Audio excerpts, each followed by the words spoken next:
আর এখন তো ওইটাই বেরোইছে, নিজে ব্যবসা চালাতে পারছে না, বউকে বলছে তুই বস, খেপি দেখ খদ্দের নিতে পারবি না, খালি গাঢ় করে ফেনেল লাভলি আর ঠোঁট পালিশটা লাগাবি।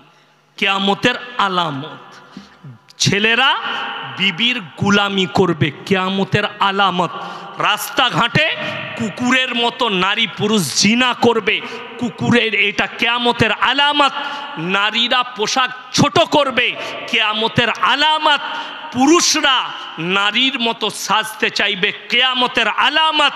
বুখারী শরীফের হাদিস। অনেক মুসলিম যুবক হারামখোর ফিল্মের আর্টিস্টকে দেখে কান ফুটো করে কানে বালি পড়ছে, হাতে বালা পড়ছে, লড়ি চালায়, পড়ছে না পড়েনি, চুলগুলোকে নিয়ে এইখানে নিয়ে মেয়ে ছেলের মতো। বুখারী শরীফের হাদিসে আছে যে পুরুষরা মেয়ের ধূপ ধারণ করতে চাইবে এবং তাদের মতো পোশাক আশাক কালচার করবে, আল্লাহ কিয়ামতের দিনে তাদের দিকে তাকিয়ে দেখবেন না।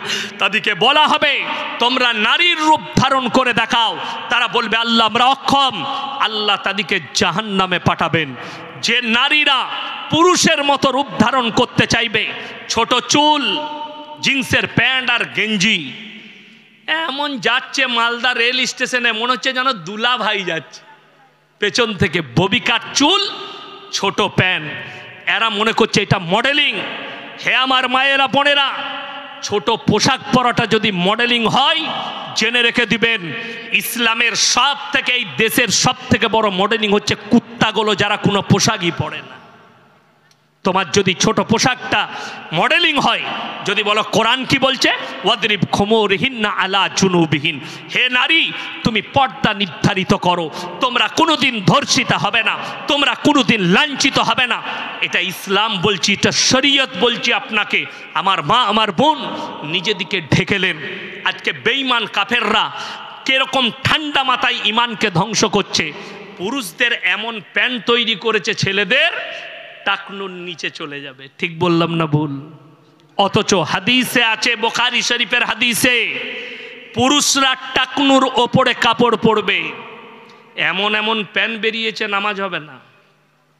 আমি একবার গত বছরে মুম্বাই যাচ্ছি, বোর্ডিং পাস করাবো, দাঁড়িয়ে আছি আমি কলকাতা এয়ারপোর্টে, আর লাইনে আছি। আমার সামনে যে ছেলেটা আছে, যদিও সে মুসলিমই ছিল, এমন প্যান্ট পরেছে মনে হচ্ছে খুলে পড়ে যাবে। আমি তাকে বললাম ভাইয়া थोड़ा ऊपर कर लो, खुल जाएगा। बोले नहीं हजरत ये डिजाइन है। बोले साला ऐसा भी डिजाइन का पैंट निकल गया। আমি তো ভয় খেয়ে গেছি, আল্লাহ এরকমও ডিজাইনের প্যান্ট। এরপর বলুন, ওই প্যান্টটা পরেও যদি নামাজ পড়ে আর ওর পেছনে যে থাকবে তার আর নামাজ হবে? ও তো সিজদায় গেলেই আলী বাবার গুফা দেখতে পাবে, নামাজ শেষ। হারাম, ওই ধরনের প্যান্ট পরা হারাম। আর বেঈমান কাফেররা এই চালটাই চলেছে, এদের ঈমান যেন ধ্বংস হয়ে যায়, এদের ঈমান যেন মাটির তলে মিশে যায়। এরা এমন পোশাক আশাক পরে যেন এদের পা, এদের শরীর জাহান্নামের আগুনে জ্বলে। যে অংশটা ঢাকা থাকবে মাথায় রাখবেন, সেই অংশটা জাহান্নামের আগুনে জ্বলবে। আগে চলুন, মায়ের দিকে বলছি, এমন পোশাক তৈরি করছে বেঈমান কাফেররা। এখন মেয়েরা এই জায়গায় সালোয়ার পরছে এরকম, ঠিক বললাম না ভুল বললাম? এরকম ওপরে বেঈমান কাফেররা তৈরি করেছে। কিছু কিছু মেয়ে আবার এইখানে কালো সুতো বাঁধছে। এটা কেন বেঁধেছিল? বলে লজ্জা লাগবে না, গলায় দড়ি বাঁধলো, মরবি না। শুধু শুধু ওর থেকে বড় শিরক আর কিছু নেই। কথা বলুন, দড়ি বেঁধে মানুষের নজর হাঁটে, বড় কষ্ট লাগে। নাউজবিল্লাহ।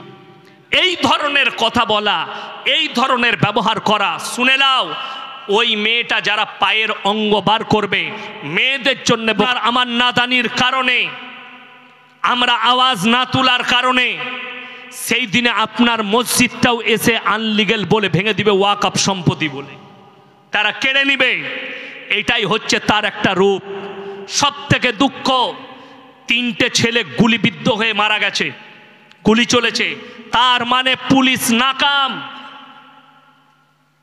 একটা মসজিদ, অবাক লাগে যদি একজনের কথায় এটার নিচে মন্দির আছে বলে দিয়ে যদি সেই মসজিদে সার্ভে হয় কুঁড়ে, আমি যদি দাবি করি আমরা যে অমুক মন্দিরের নিচে মসজিদ আছে, নিশ্চয়ই সেই মন্দিরকে কুড়ে কি সার্ভে করতে দিবে? দিবে না। আমি যদি বলি প্রধানমন্ত্রীর ঘরের নিচে মসজিদ আছে, কুড়ে দেখতে হবে, ওটাকে কুড়ে দাও, ভেঙে দাও, দেখা যাবে না? দেখতে দিবে? বড় কষ্ট লাগে। যে মসজিদ 500 বৎসর 1000 বৎসর আগেকার মসজিদ, সেই মসজিদের নিচে মন্দির কি করে আসতে পারে? বড় কষ্ট লাগে, দুঃখ লাগে। একটা আমি আপনাকে উক্তি দিয়ে বুঝাচ্ছি। আগে দেখবেন বিভিন্ন কোম্পানিতে ইট তৈরি হতো, সেখানে ঠাকুরের ছাপ থাকতো, ঠিক কি না? কোম্পানির নাম হিন্দু ভাই তৈরি করেছে, তাদের ঠাকুরের ছাপ আছে, কিংবা কোনো মন্দিরের ছাপ আছে। সেই ইট নিয়ে মসজিদ তৈরি হয়েছে, সেই ইট নিয়ে কেউ বাড়ি তৈরি করেছে। এখন সেই বাড়িটা যদি ভেঙে যাইতে বলবে এটা মন্দির। কথাটা বুঝতে পেরেছে? তখনকার মানুষ তো সৎ ছিল, মনের সৎ ছিল, তাদের মনে প্যাঁচ ছিল না। এই ভারতের সব থেকে বড় দাঙ্গা লাগানোকারী, যারা দাঙ্গা উস্কাচ্ছে, তারা হচ্ছে এক শ্রেণীর ইলেকট্রিক মিডিয়া। তারাই দাঙ্গা লাগাচ্ছে। এই যারা যে অ্যাঙ্কারগুলো হিন্দু আর মুসলিমকে বশ করিয়ে দিয়ে যারা হিন্দু আর মুসলিম করছে, তোমাদের ধর্মটা কি, এদের ধর্মটা কি, এরাই সব থেকে বড় দাঙ্গাকারী। আমি মুসলমানকে অনুরোধ করব, এবিপি আনন্দ, নিউজ 18 বাংলা, আজ তাক, যতগুলো এরকম চ্যানেল আছে, এনডিটি টিভি, যতগুলো ইসলাম বিরোধী টিভি আছে, এদের মুখে পেশাব করুন। এগুলোকে খুলবেন না, এদিকে সাবস্ক্রাইব করবেন না, এদের মুখে জুতো মারুন। এরাই সব থেকে বড় ইসলামের দুশ্মন। এদের থেকে বড় দুশ্মন কেউ নেই। আর যারা চাইছে এই মসজিদগুলো ভেঙে দিয়ে ভারত থেকে ইসলামকে মিটাবো, আল্লাহর কসম করে বলছি, তোমাদের নাজায়েজ বাপ 200 বৎসর রাজত্ব করেছে, 56,000 আলেমকে ঝুলিয়েছে ফাঁসির মঞ্চে, তারা ইসলামকে মিটাতে পারেনি। তোমাদের স্বপ্নটা স্বপ্নই থাকবে ইনশাআল্লাহ। তোমাদের স্বপ্ন স্বপ্নই থাকবে। ফিরাউন এসছিল, फिराउन आया था मूसा को मिटाने, खुद मिट गए। नमरूद आया था इब्राहिम को जलाने, खुद खत्म हो गए। और तुम कहां से आ गए इस्लाम को मिटाने वाले? बड़ो कष्ट लगे। देखेছেন भारतेर कुत्ता मीडिया गुलो चुप हो गए। आप भोको जितना भोकना है।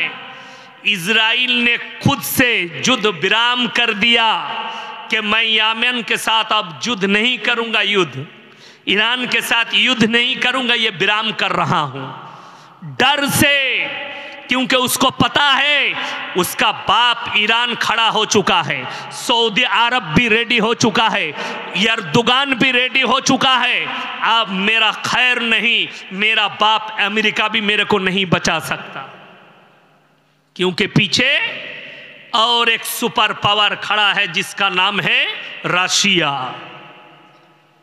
उसको पता चल चुका है कि एक बाप पीछे खड़ा हो चुका है, अब मेरा कोई खैर नहीं।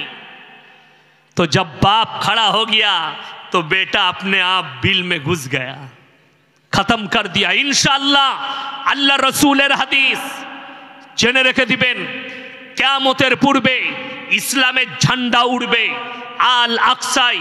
আমার আগের বক্তা বলছিলেন ইমাম মেহেদির কথা। ইমাম মেহেদি আত্মপ্রকাশ পাবে, তার সঙ্গে একটা যুদ্ধ হবে। কার? কানা দাজ্জালের। শেষ যুদ্ধটা যেটা জয়লাভ হবে, সেই যুদ্ধে যোগদান করবেন হযরতে ঈসা মাসিহ। আর আল আকসায় ঝান্ডা উড়বে, গোটা পৃথিবীতে ইসলাম প্রতিষ্ঠিত হবে, 20 কোটি মুসলমানের প্রাণহানি হবে, গজওয়ায়ে হিন্দ হবে, 20 কোটি মুসলমানের প্রাণহানি হবে পৃথিবী জুড়ে। জেনে রেখে দিবেন আখিরিতে রসুলের হাদিস, খোরাসান থেকে একটা দল বের হবে, এমন একটা যোদ্ধা, তারাই হবে ইমাম মেহেদির সৈন্য, এবং তাদের কাছে অত আধুনিক অস্ত্র থাকবে, পৃথিবীর আর কোনো শক্তি তাদের সামনে দাঁড়াবে না। তারাই ঝান্ডাটা গেড়ে দিবে, আর পৃথিবীতে ইসলাম প্রতিষ্ঠিত হবে। যেদিনে পৃথিবীতে ইসলাম প্রতিষ্ঠিত হবে, শুনেলেন কিয়ামতের পূর্বে মুসান্নাফ ইবনে আবু শাইবার হাদিস, আল্লাহর রসুল বললেন মসজিদগুলো মুসল্লিতে ভরে যাবে, কিন্তু তারা হবে সুদখোর মুসল্লি। বড় বড় বিল্ডিং বালাখানা তৈরি করবে, তারা বড় বড় শপিং মল তৈরি করবে, কিন্তু সেই যুগে আর মুমিন খুঁজে পাওয়া মুশকিল হয়ে যাবে। তাই আল্লাহ সময় দিয়েছে, আমরা সবাই মুমিন হব, জোরে বলুন ইনশাআল্লাহ। আসসালামু আলাইকুম। মৃত্যুর 4 দিনে চাহরম করা যাবে কি না? শুনেলেন, মৃত্যুনে 4 দিনে 7 দিনে চাহরম করা, 40-এ করা হাদিস কোরআন বিরোধী কাজ। কেউ যদি কোনো মলবি কোরআন থেকে আল্লাহ নবীর 4 জন খলিফা হযরতে উমরে ফারুক রাদিয়াল্লাহু তাআলা আনহু, হযরতে আবু বকর সিদ্দিক রাদিয়াল্লাহু তাআলা আনহু, হযরতে আলী রাদিয়াল্লাহু তাআলা আনহু, হযরতে উসমান গনি রাদিয়াল্লাহু তাআলা আনহু, এই 4 জন খলিফা তিনাদের যুগে যতগুলো সাহাবী মারা গেছে, কেউ যদি একটা প্রমাণ করাতে পারে তাদের চাহরম হয়েছে, তাদের 40-এ হয়েছে, তাদের 40-এ মিলাদ হয়েছে, আমি আর জীবনে সমাজের বুকে বক্তব্য দেব না। শুধু তাই নয়, আপনাকে আমি আরো আগে নিয়ে যাচ্ছি, আপনি বুঝতে পারবেন।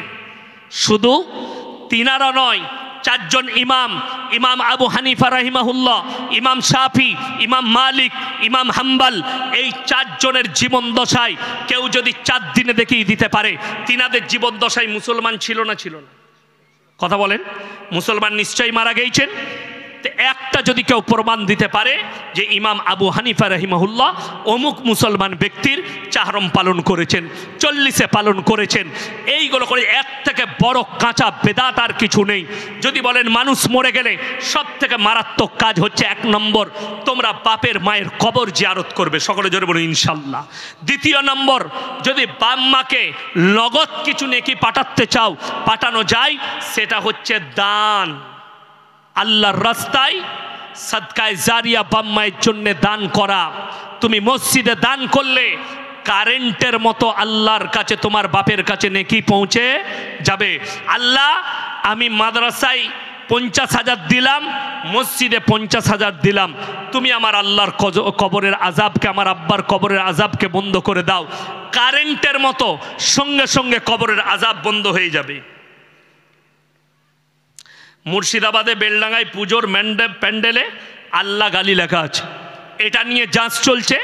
যিনি লিখেছেন জঘন্যতম কাজ করেছেন। আমি বলবো এই অপরাধীদের গুরুতর শাস্তি হওয়া দরকার। যারা হিন্দু মুসলিমের মধ্যে বিভেদ করতে চাইছে, বিভেদ লাগাতে চাইছে, এই পশ্চিম বাংলার শান্তি পরিবেশকে যারা অশান্ত করতে চাইছে, আল্লাহ তাদের কাছ থেকে কমকে হিফাজত করুক, আমাদের সকলকে আল্লাহ হিফাজত করুক। আজকের প্রোগ্রামকে আল্লাহ কবুল করুক, আজকের রাত্রিকে আল্লাহ কবুল করুক, আজকের জলসাকে আল্লাহ কবুল করে লেখ।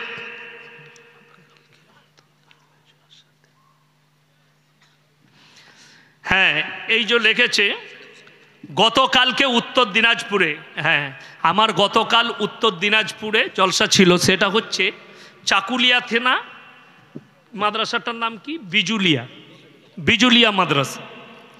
আমাকে দাওয়াত লিখিয়েছে, বলে দিচ্ছি।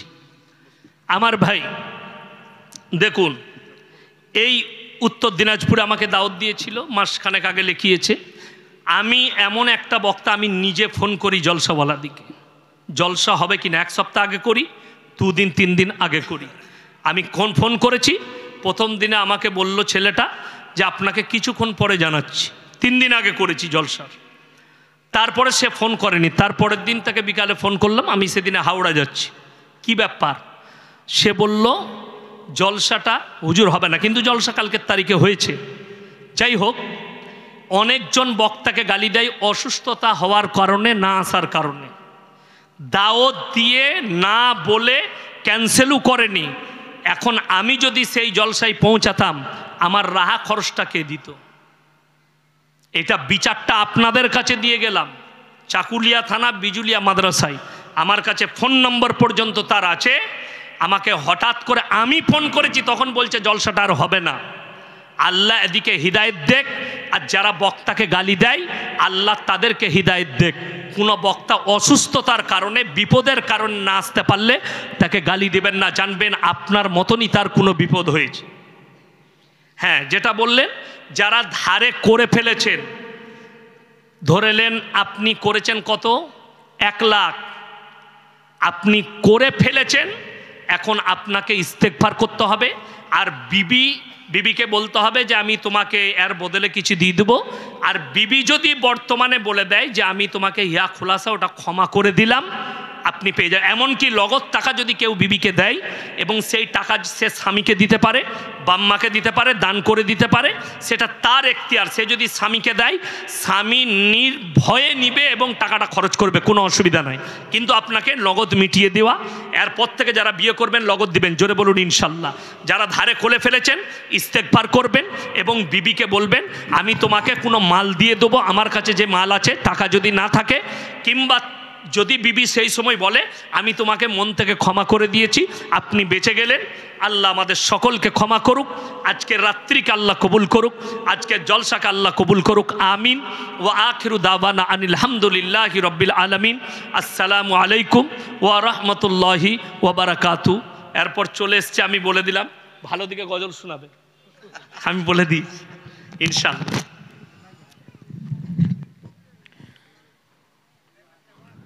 আলহামদুলিল্লাহ।